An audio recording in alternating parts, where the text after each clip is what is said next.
In the early 1960s, a new kind of conflict was brewing in the jungles and rice paddies of Southeast Asia.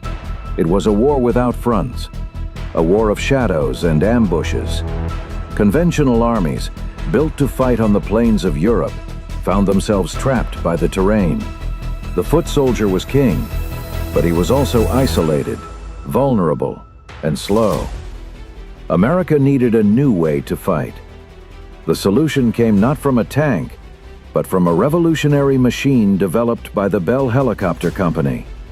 It was the Model 204, officially named the Iroquois. But to the troops who would soon depend on it for their very lives, it had a different name, the Huey. Its arrival in Vietnam in 1962 was a whisper, but it would soon become a roar. For the first time, commanders could move entire battalions of troops over impassable terrain, landing them directly into the heart of a battle. The Huey became the symbol of a new kind of warfare, air cavalry. It was a troop transport, a supply line, a flying ambulance that rescued the wounded from hot landing zones, and a gunship that rained down fire with rockets and miniguns. The distinctive thump, thump, thump of its two blades became the sound of the war itself. A sound of hope for some, a sound of dread for others. But this new tactic created a new vulnerability. The versatile Huey, when loaded with troops, was a large, relatively slow target. Its slick transport ships needed protection. The Hog gunships helped, but they were improvised, carrying the weight of both troops and weapons. The Army needed a dedicated hunter.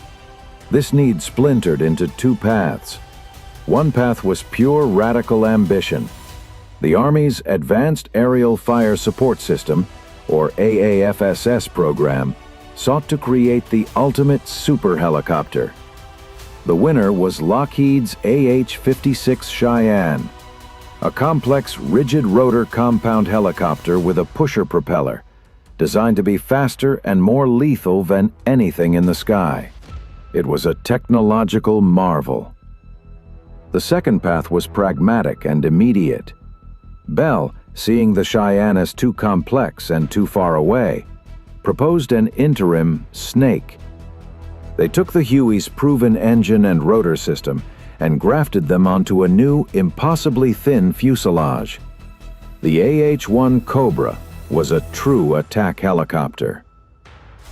While the revolutionary Cheyenne was mired in technical problems and spiraling costs, Bell's stopgap Cobra proved to be exactly what the Army needed, right now.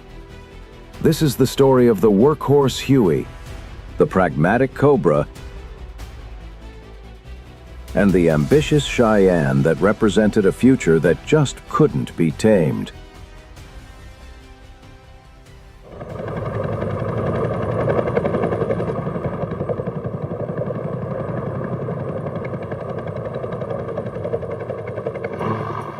One sight and one sound personify the Vietnam War more than any other.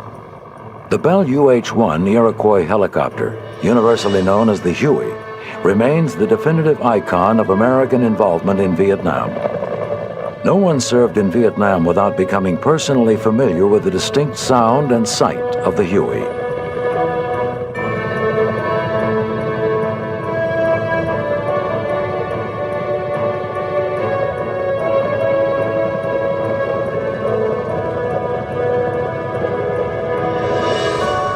The Huey served with the United States Army, Navy, Air Force, and Marines in a variety of roles. Designed by Bell as a utility helicopter, the Huey's versatility allowed the aircraft to be adapted to fill whatever needs might arise. Its incredible legacy propelled the Bell Helicopter Company to unprecedented success and revolutionized the role of the helicopter. During the Vietnam War, the work of the Huey, combined with other helicopters, ushered a new element into military strategy. And now the helicopter stands as an integral component of military forces throughout the world.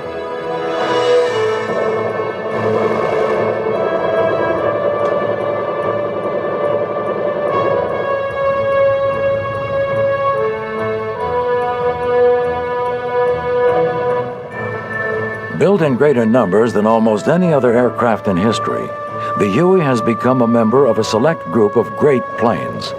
Yet, as an American icon, it stands alone. To the more than 2.6 million Americans who served in Vietnam, in the face of a hostile enemy, and in the wake of unprecedented domestic turmoil at home, the Huey conjures images of friends lost and saved, a proud symbol for the brave souls whose lives were forever changed by the devastation of war.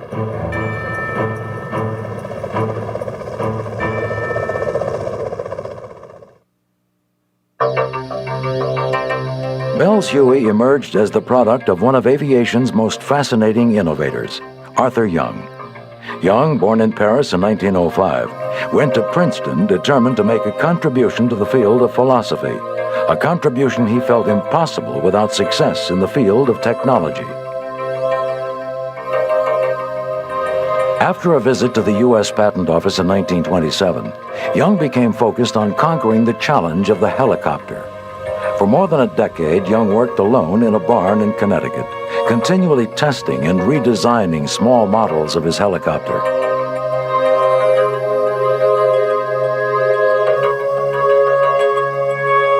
In 1941, Young demonstrated one of his models to Larry Bell, the founder and president of the Bell Aircraft Company.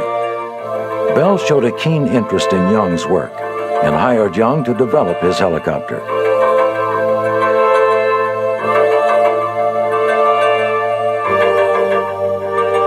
Driven by an unwavering belief in the future value of the helicopter, Bell decided to pay for development without government funds.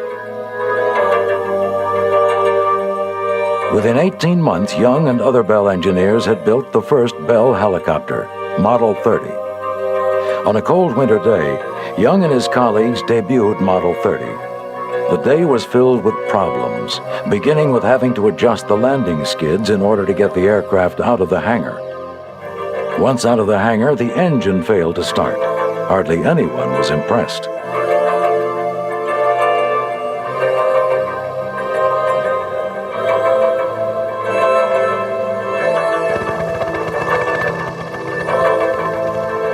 Young was persistent, and after a few modifications, tests were continued.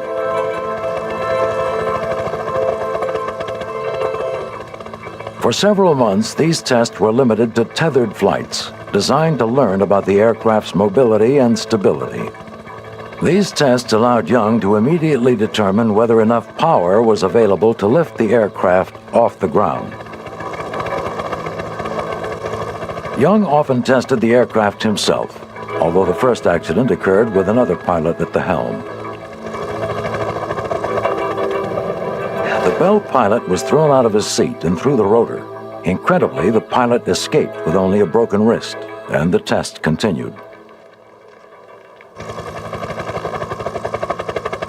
Bell test pilot Floyd Carlson, fresh from testing Bell fighters, was assigned to the project, and he quickly learned to hover the aircraft. Under Carlson's control, the Model 30's first free flight came in the spring of 1943. The design of the Model 30 unveiled two integral innovations which emerged as predominant features of Bell helicopters. First, the aircraft had a wide two-blade main rotor, hinged at the rotor head. Second, the Model 30 had a stabilizer bar mounted at 90 degrees to the main rotor blades, with streamlined weights at each end. Interconnected to the control system of the helicopter, the bar stabilizes the rotor disc.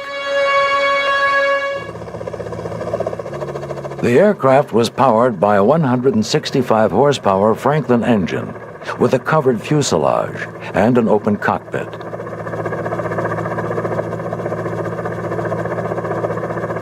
The success of the test flight strengthened Larry Bell's commitment to the helicopter. Excessive vibrations led to the loss of the prototype during landing tests, but Bell's engineers continued to modify and improve on Young's design.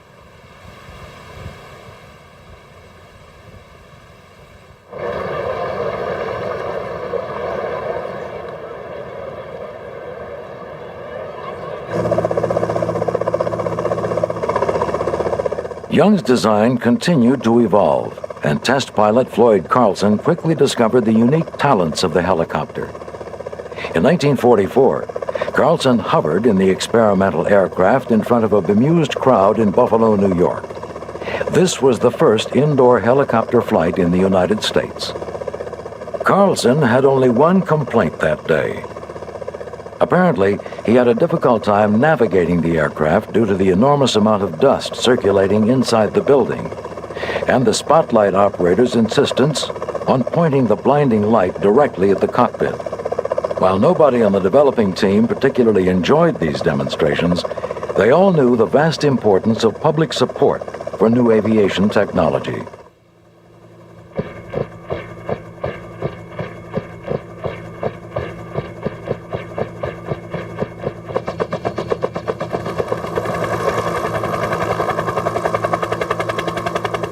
The following year, Carlson gave the world 2 impromptu presentations of the helicopter's potential.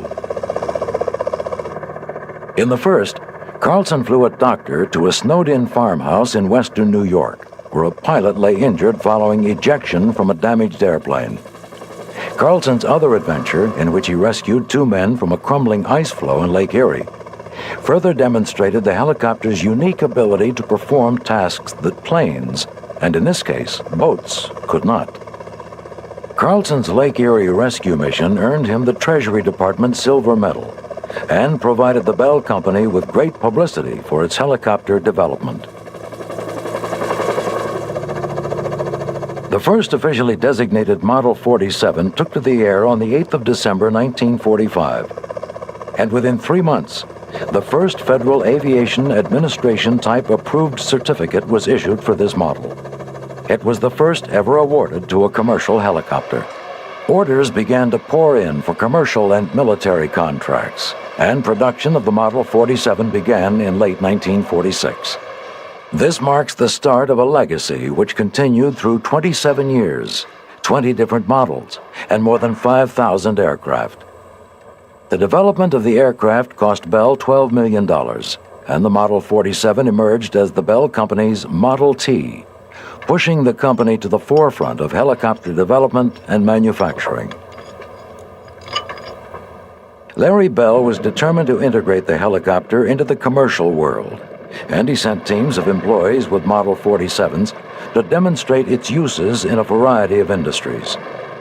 With these new models, the cabin of the older model was replaced with the now familiar goldfish bowl plexiglass bubble. Bell's efforts did open the door to commercial acceptance of the helicopter, and world events ensured the military would also learn of the Model 47's talents. Bell Model 47D, the first Bell helicopter mass-produced for military use, was developed in 1947. 3 years later, the Korean War gave the Model 47 a new opportunity to demonstrate its capabilities.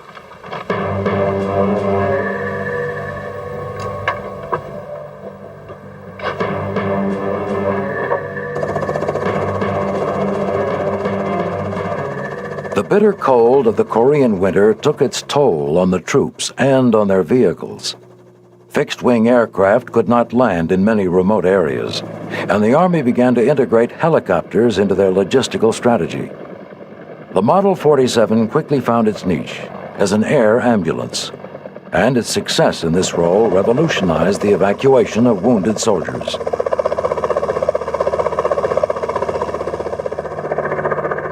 The Model 47 could land virtually anywhere, and fitted with stretchers on each side, could carry a medic and 2 wounded soldiers directly to MASH units. More than 2,400 Model 47s served in the military forces throughout the world, and in the commercial sphere, more than 2,600 Model 47s made their way into a remarkable variety of uses. The success of the Model 47 gave Bell the finances to develop other models. In 1954, Bell engineers designed Model 204 to fit the U.S. Army specification for a military helicopter needed for casualty evacuation, troop transport, and pilot training. The Army specifications call for the ability to lift an 800-pound load over a mission radius of 115 miles, and the requirement that the helicopter be easy to maintain in the field.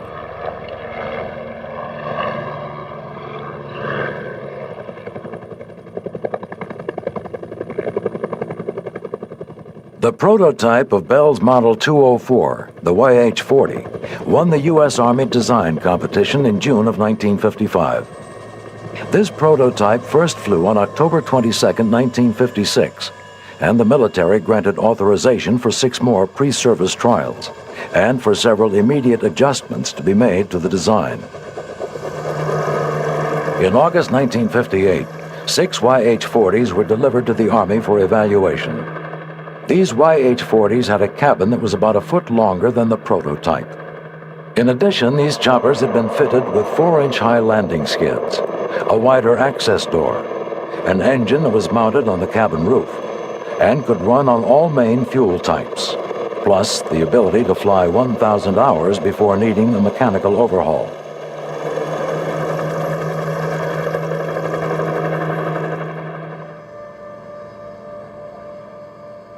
The cabin could accommodate 2 crewmen and 8 troops.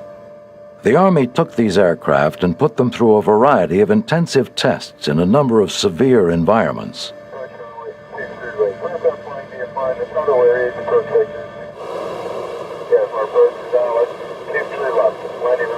This model made it to Canada and later Alaska, where it was forced to endure temperatures as low as minus 65 degrees. The helicopter was further tested in more severe icing conditions for an extended period of time. The net result of this cold weather testing was that the YH-40 was capable of operating even in extremely cold weather. Other models were taken to the desert in Arizona, where they were forced to endure extreme heat and massive dust intake.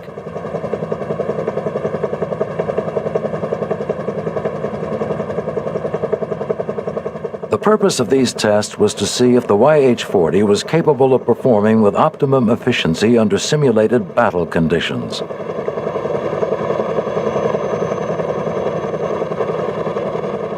The Army also tested the helicopter's tactical capabilities for troop transport, medical evacuation, and both internal and external cargo transport. The YH-40 incorporated a single-point 3,000-pound capacity external cargo suspension system.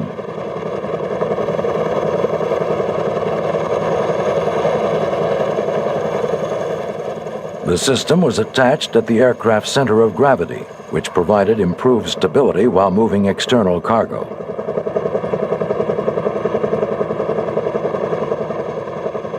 Here, the YH-40 easily lifts an L-19 airplane, which weighed just under 2,000 pounds.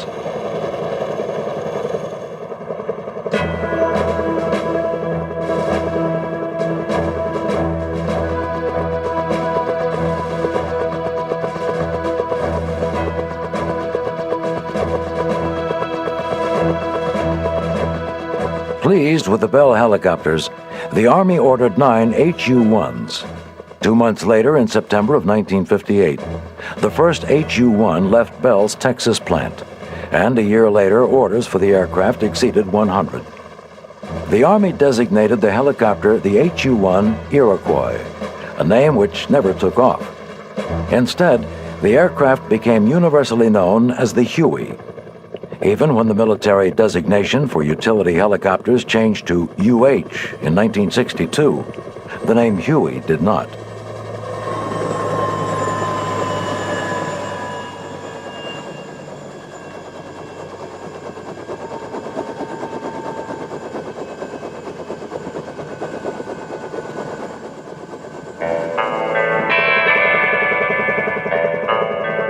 Before 1960, few Americans were familiar with the wet terrain and harsh jungle climate of a small coastal country in Southeast Asia.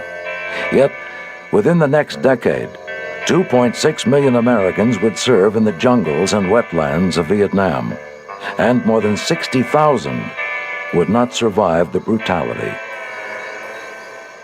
The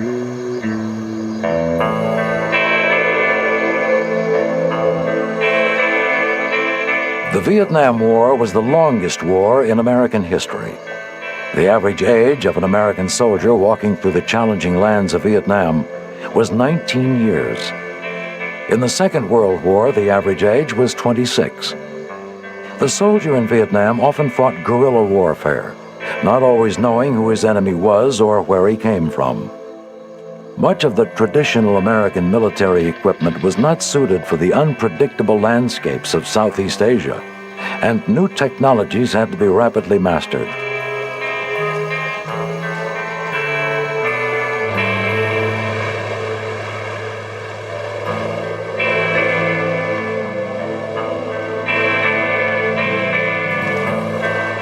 All of these factors, along with the special personalities of those who served, contribute to the great mystery of this war.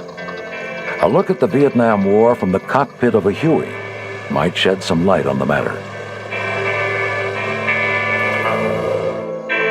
American involvement in Vietnam began as an advisory role. The United States would help the South Vietnamese defend their freedom. But as the possibility of North Vietnamese victory increased, full-scale military operations were implemented, and more American supplies, in particular aircraft, made their way over to Vietnam.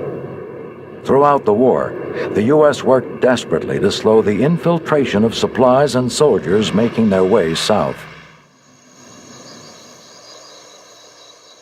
Initially, it was believed that massive airstrikes in the north would accomplish this task, while simultaneously making Hanoi pay, and eventually force the North Vietnamese to the negotiating table. These airstrikes, however, had little effect on halting the North Vietnamese supply lines, and gradually American ground troops were committed to the campaign. Soon, more and more American men found themselves in the unfamiliar environment of Southeast Asia, an environment that puzzled American military strategists. The lands of Vietnam are wet and fertile, with marshes and dense foliage dominating the terrain. During the time of the war, very few modern roads and bridges existed. These conditions proved to be a challenge to the American military. Moving trucks, troops, tanks, and other supplies across such terrain was new to the Pentagon. Through trial and error, new methods of warfare were developed, and at the heart of these approaches was the helicopter.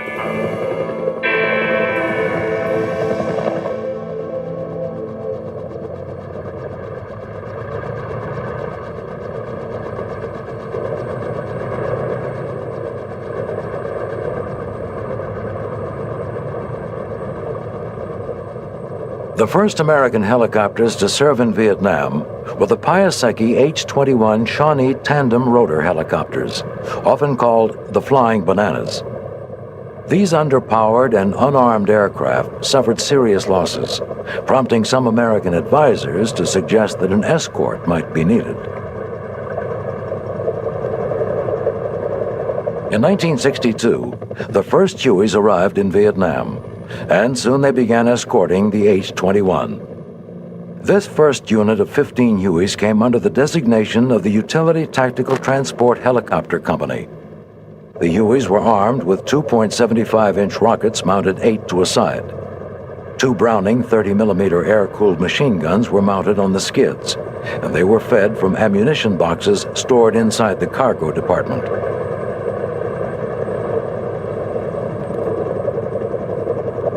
The standard method of approach for the H-1 involves staggering their formations and flying approximately 1 minute apart. Once on the ground, the H-1s unloaded their troops as fast as possible and then immediately flew out.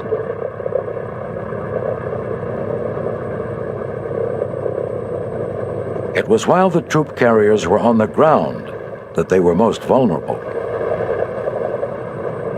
For 6 months, beginning in October of 1962, the U.S. Army evaluated the Huey's performance as an escort. It was determined that it was the last phase of an escort role. The approach phase was where the armed helicopters proved most valuable. The suppressive fire delivered by the Hueys was highly effective in reducing the amount and effectiveness of enemy fire against the transport helicopters. In the first 5 months of combat flying, only one gunship Huey was shot down, and the loss of H-21s dropped 25%. These early successes endeared the Hueys to pilots and ground troops alike. Their suppressive firepower was an effective tool against the crafty Viet Cong, and the maintenance required was usually minimal.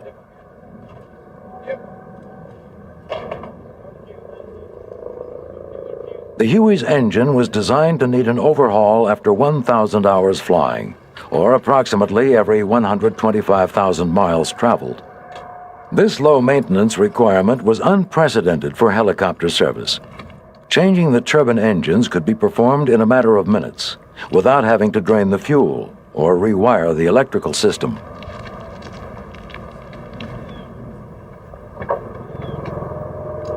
A portable hoist system was developed, making field repairs to the Huey no problem at all. The Huey engine also had the special feature of being able to run on a variety of different types of fuels. This feature would prove to be significant in combat when supplies were a regular problem.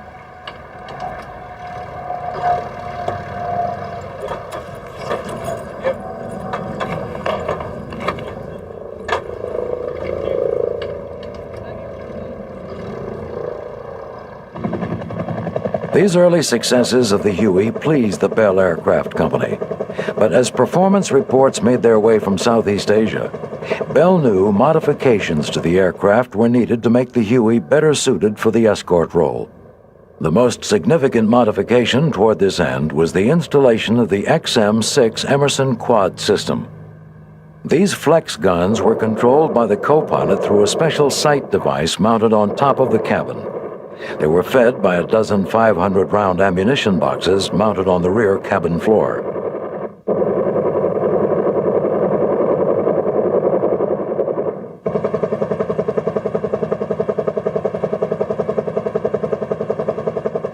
A Huey armed with flex guns was capable of firing at targets not directly in the flight path of the helicopter.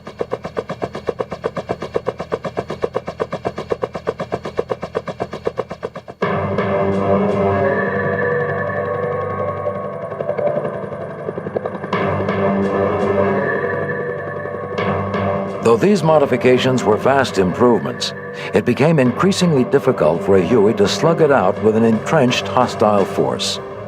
Further improvements to the aircraft, and more importantly to their strategic capabilities, became imperative.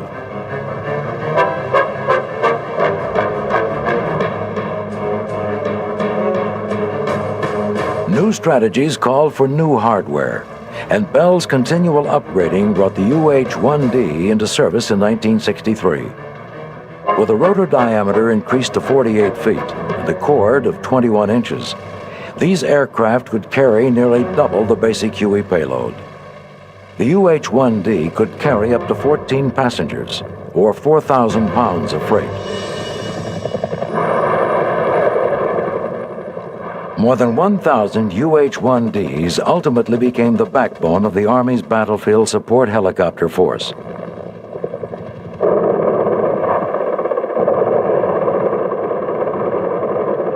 While Huey gunships proved their merit, simultaneously the aircraft found itself in other roles, none more important than as a dust-off helicopter. Known by their radio call sign, Dust-Off, these Hueys, flown by the United States Army Medical Corps, performed their missions with extraordinary skill, bravery, and efficiency. Driven by a goal of getting wounded soldiers out within 15 minutes, these unarmed air ambulances evacuated wounded without regard to service or nationality. The familiar sound and sight of a dust-off Huey took on an angelic form for wounded and stranded soldiers, confident the motto of the dust-offs, "Not without your wounded," ensured their rescue.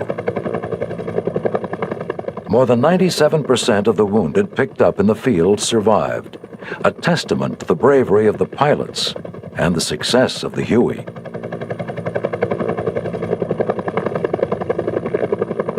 As American involvement in Vietnam quickly escalated, the versatility of the Huey pushed the helicopter into service with all four branches of the American military. Wing cut. This is Bluebird 3-0. Large cargo dump to position X-ray Romeo 7386. Request surface units investigate. Bluebird 3-0, this is Clean Cut, roger out. Suspicious contact report, sir. Very well, thank you. In late 1965, the United States Navy was given the task of patrolling the 2,500-mile network of canals and streams which made up the Mekong River Delta.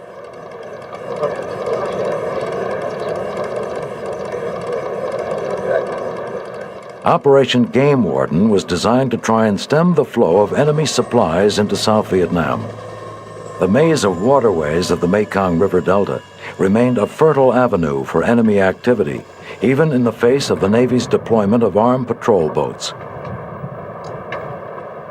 The Navy immediately recognized the need for helicopter gunship support, and initially borrowed several Huey gunships from the Army. The first of these aircraft reached the Navy in March 1966, and in April of 1967, the operations were consolidated into the Helicopter Attack Light Squadron 3. This group adopted the nickname Seawolves, and they got the maximum performance out of the Hueys.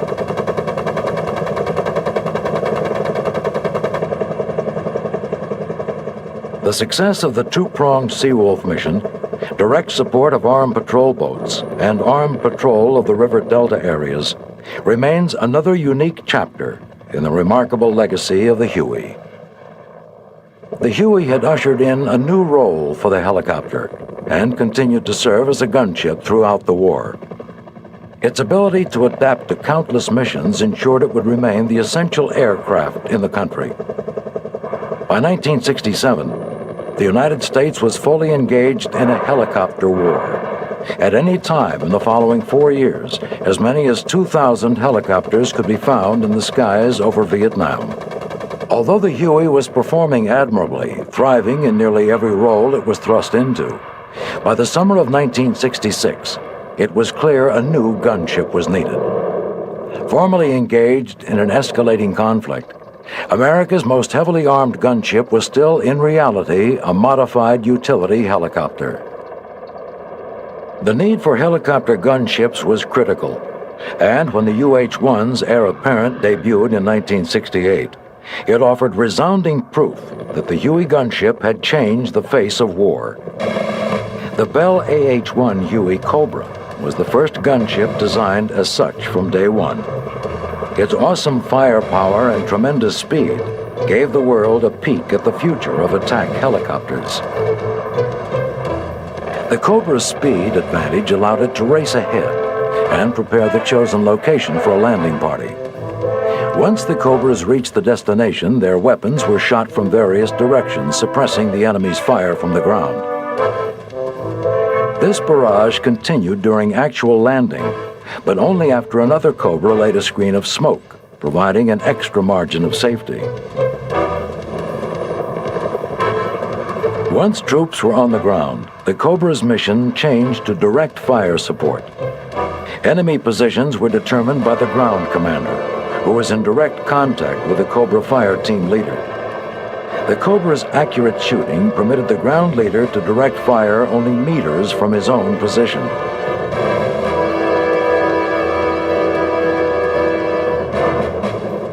Another important element of the Cobra was its rocket artillery. Each Cobra was armed with over a ton of ordnance, which were shot from two 19-shot rocket pods, located on each side of the aircraft. The Cobra had as much firepower as a 38-round howitzer barrage.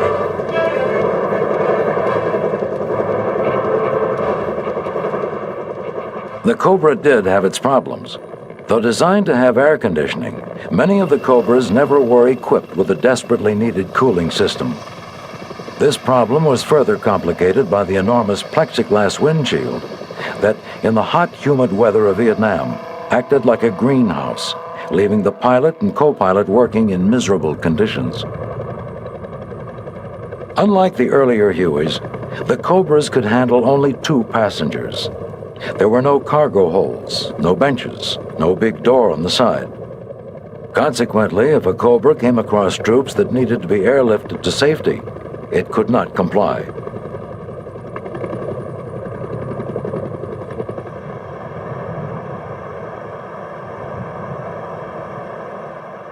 These problems did not, however, prevent the aircraft from accomplishing the task it had been designed to do. The Cobra had successfully demonstrated the practical use of a gunship in combat. An attack helicopter with a powerful engine, great maneuverability, and awesome firepower was now a key element in contemporary warfare.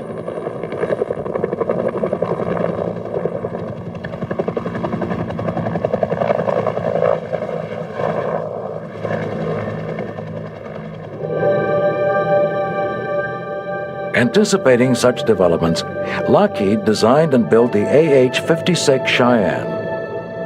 In 1966, the Cheyenne won a U.S. Army Advanced Aerial Fire Support competition. The Army immediately ordered 10 aircraft for a series of extensive tests. The Cheyenne used the Lockheed rigid rotor system and had a pusher rotor on the tail for high-speed level flight. The short stubbed wings provided lift for high forward speed.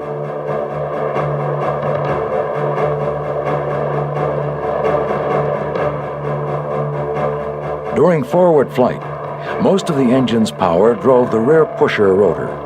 Only 25% of the power went to the main rotor.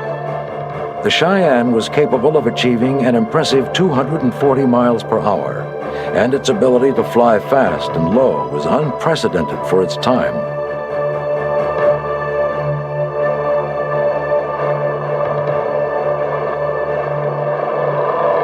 The heart of the Cheyenne firepower was the new TOW wire-guided anti-tank missile system. The Cheyenne carried 6 TOW missiles. It also had a 7.62 millimeter minigun and a 30 millimeter anti-tank cannon. The flexible weapon system was computer-assisted and used both laser and Doppler radar technology. The weapon system was capable of locking on its target throughout the entire engagement, regardless of the helicopter's position. The tandem seating arrangement, with a huge canopy, provided superb visibility to the pilot and gunner. The pilot could fire at any target he could see. He just had to aim with his helmet sight, select his weapon, and then shoot. The rocket system was very accurate, and the aircraft's ability to approach at low altitudes at high speed helped prevent unnecessary exposure to enemy fire. Inspired by the continued successes of the Huey and the Cobra, Lockheed worked diligently to move the Cheyenne from the development stage into production. Unfortunately, substantial cost overruns led to the cancellation of the project in 1972. But the Cheyenne's history is important because it confirmed the military's permanent commitment to the attack helicopter, a significant advancement in military strategy that began with the Huey.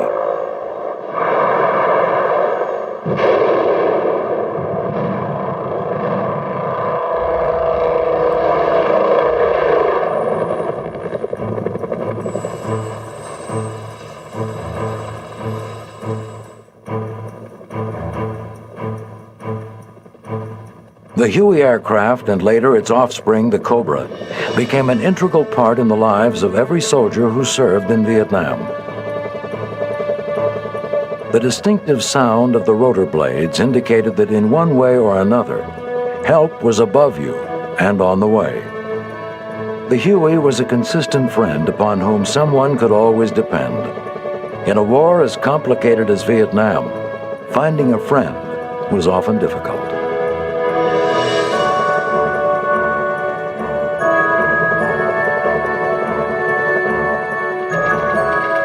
As the war came to an end, a dark cloud of anger and confusion settled over the United States. Americans had trouble reconciling their emotions about why and how the war was fought. Veterans returned home from the sheer brutality of the war to find a public so bitterly divided that they forgot their sons and daughters had died for their country.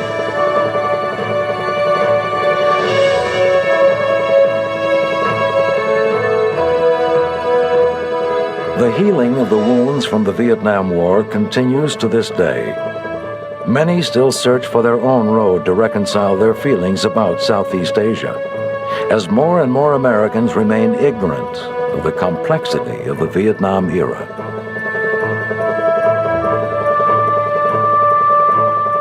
The soldiers who did survive their tours of duty returned home to a nation ripped apart by the agony and confusion over the motives and nature of the war. Almost 30 years later, most Americans still have trouble sorting out their emotions about the war.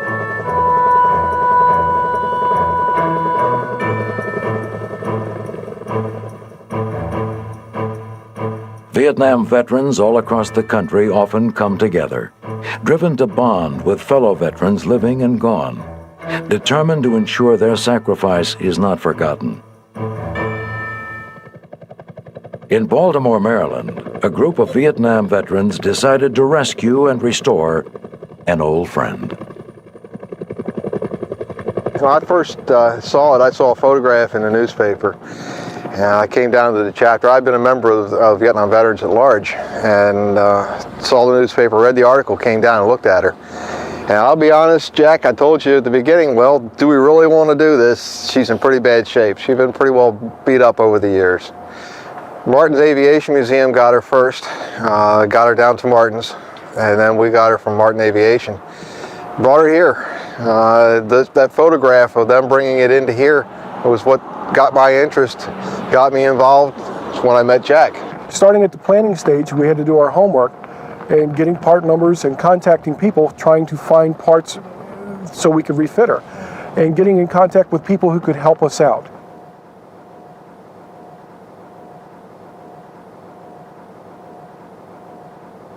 We located a lot of parts through the internet. I'm a member of the Vietnam Helicopter Flight Crew Network on the internet. It's a bunch of pilots, co-pilots, crew chiefs, gunners. Let them know what we were doing and asked for their help, basically. Started looking for parts.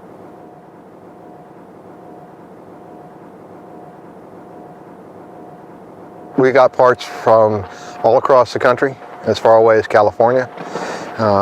Sometimes no more than a phone call, hey, we need this part. Yeah, sure, we'll send it out. It was kind of nice to have a Christmas package come in June. Be sitting home after a day at work and a UPS truck pull up and out comes this box and the man comes running over to you and you sign for it and you open it up and it's a gauge or it's a panel or it's a bracket or a light. It was fantastic to have so much support across the United States to find parts for this young lady. In this particular aircraft is a gunship.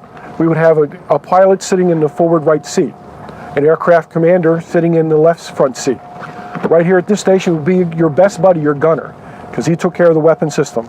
But of course, the crew chief sat on the right side, or excuse me, the left side of the aircraft to watch the tail rotor, and that was a very important part of the helicopter. We were a team. We basically ate, slept together. We spent 24 hours a day, 7 days a week, working and living together. These are all the instruments that the pilots and co-pilot used to fly the aircraft. These are all the control panels. Some of these instruments and gauges were here. A lot of them weren't. We got parts from, as we said before, far away as California.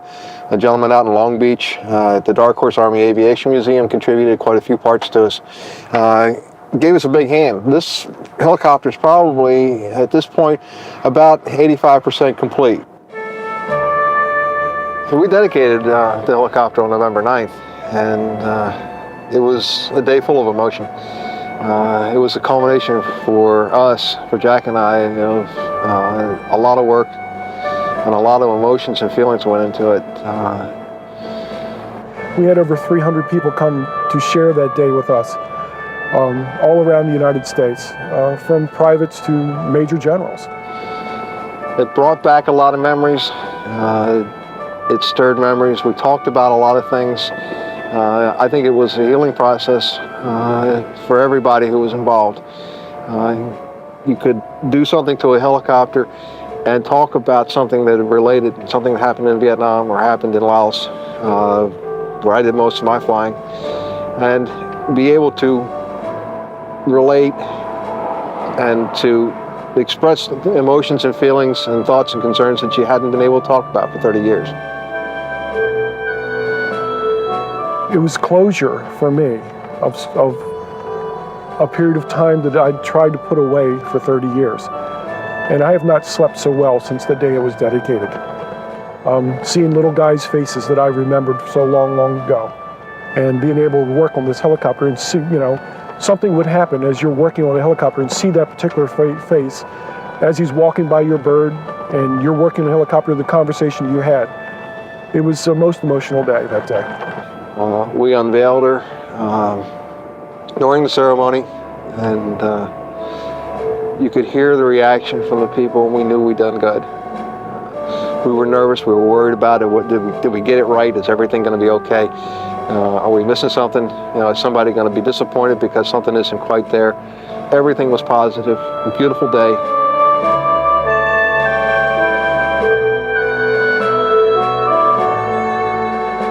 This is a symbol of that war, but it's not to glorify the war. It's a reminder that in war people die, and that we do these things as a remembrance of their sacrifice and what it meant, so that we don't do it again, that we find a way to avoid repeating it.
From August of 1964, when the Gulf of Tonkin Resolution gave President Lyndon Baines Johnson license to prosecute the Vietnam War using American blood and treasure, until April of 1975, some 2.7 million Americans served in Southeast Asia.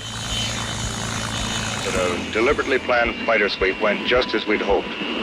The MiGs came up, the MiGs were aggressive, we tangled, they lost.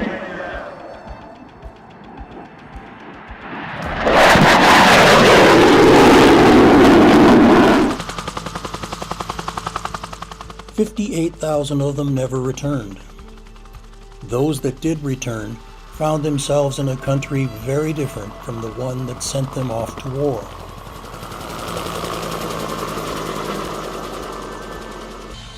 Vietnam veterans came home to a nation that did not wholly comprehend where they had been or why, let alone what they had seen and experienced. But there, in country, as they say, Vietnam veterans found something else, a brotherhood. It was one thing on which they knew they could bet their lives, the sacred bond Vietnam veterans had with one another. That bond never has been and never will be broken. So when the veterans returned home to a nation that was at best indifferent and at worst contemptuous, they continued to rely on each other. Vietnam veterans adopted a unique custom. Upon meeting a fellow veteran here in the States, they offered the sincere greeting they never got from the press, politicians, or, quite frankly, the public. Welcome home. It is a custom they still practice to this day. In this new series, DroneScapes offers Welcome Home, the stories of Vietnam veterans in their own words.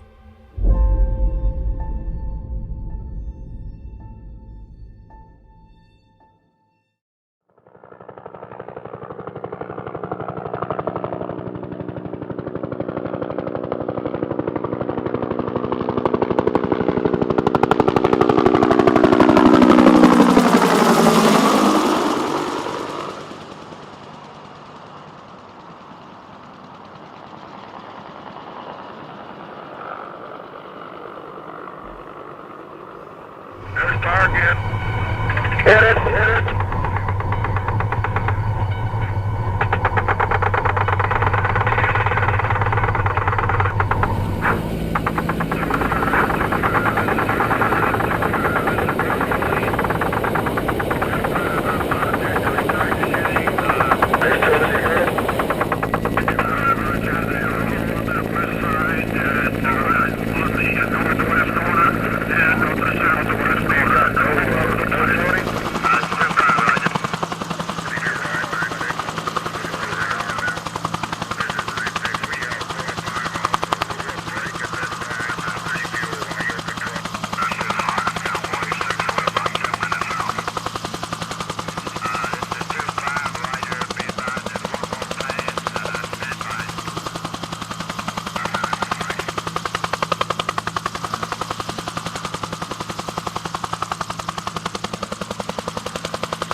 You ain't gonna believe this.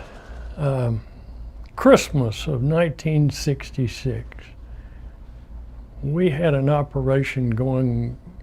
We were at Benoit, okay, and if your geography is general, southeast of there is Vung Tau, and we had a road going up through Vung Tau, and we had an operation down there, and we put a battalion in to an outfit we called LZ Stump just before Christmas, and we had to get them out by Christmas because there was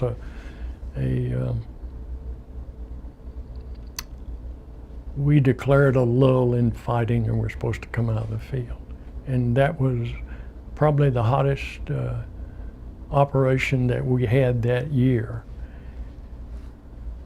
I flew with a guy named Dick Albrecht, and Dick had a little tape recorder, and he put the earphone under his helmet and plugged it into the microphone. And I have a tape that where we took those people in and brought them out under rather heavy fire during that operation, and you can hear all three channels working and the guns going and the rockets going out. The zone was out in the middle of the boondocks, and it was quite steep to get into and out of, with trees about 150 feet on each side. Still be bad news. The smoke from the artillery and the airstrikes was all over it, almost IFR, so to speak. Roger, have they stopped the artillery fire yet? I've seen negative red and haven't been advised of it being stopped. Oh, they're still firing. I see it now.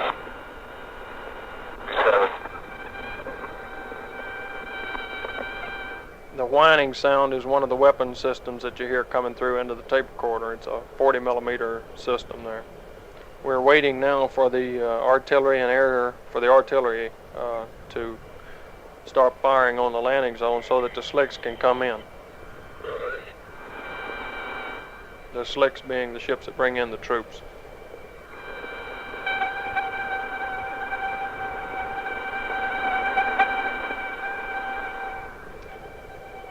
This morning the artillery lasted 2.5 minutes longer than it was supposed to, and then the gunships, my platoon, were supposed to come in for a 4-minute preparation. And you'll hear as the record goes on that the artillery lasted 2.5 minutes into our preparation, and we didn't quite get everything done. Although Okay, being on the bark this morning, we're going to do it the same way we did yesterday. I'll tell you to get it ready, pull the pins, and let the handle flip, and then throw it. the mark is the smoke grenades that we throw out that we drop into the landing zone while the ships with the troops on them are still a minute or two out, so they can see just exactly where to sit down inside the smoke. When we hit the right zone, it's a real good thing, but when we hit the wrong zone, we kind of mess them up. It's still going. At the left. Going to 8-0. Going to 8-0 means when they take off with their troops on board, they fly slower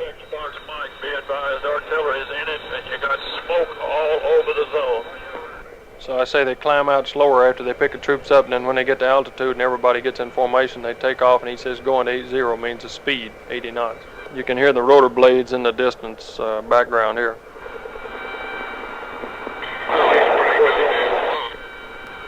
He's pretty goddamn close. He's only 2 minutes off now. You'll have to excuse a little bit of the language. Go on in, 88, hit it, I'll follow you. Roger. We'll be braking right. Roger, right brake.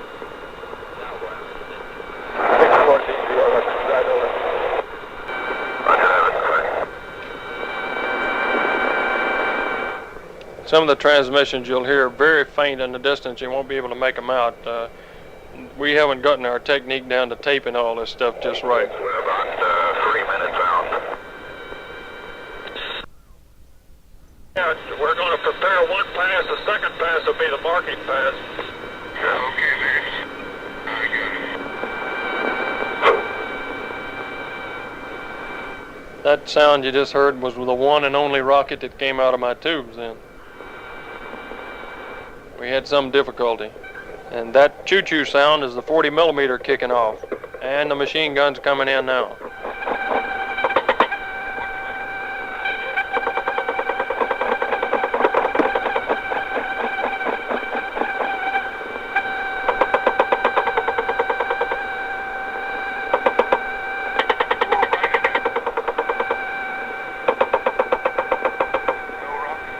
Check my circuit breakers. I don't have any rockets. 88, this 86, I'm cutting in front of you. Come around and cover me for the mark. Roger. 87, you follow 88 in. Roger. Cavalry, I'm about 45 seconds from mark. Do you have the red smoke in sight? Roger. Now, if you have 45 seconds, we're on final now.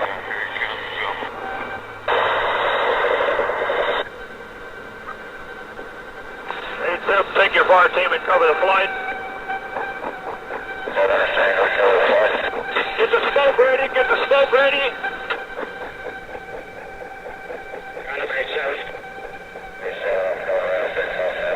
Okay, drop the smoke, drop the smoke. So I can break off. Come on, H, you got 120-foot dead crank right in the middle of it.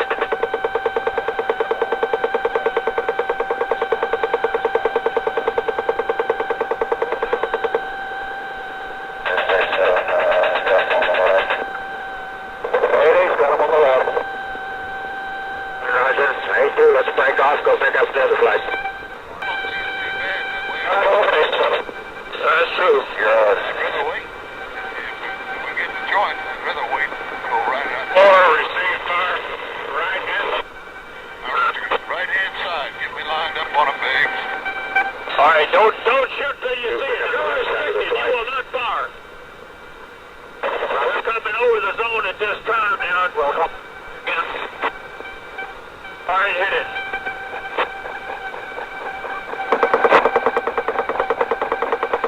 That's good.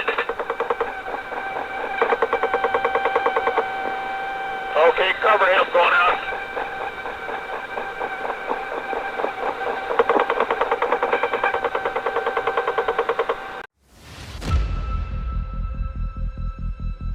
In the early 1960s, a new kind of conflict was brewing in the jungles and rice paddies of Southeast Asia.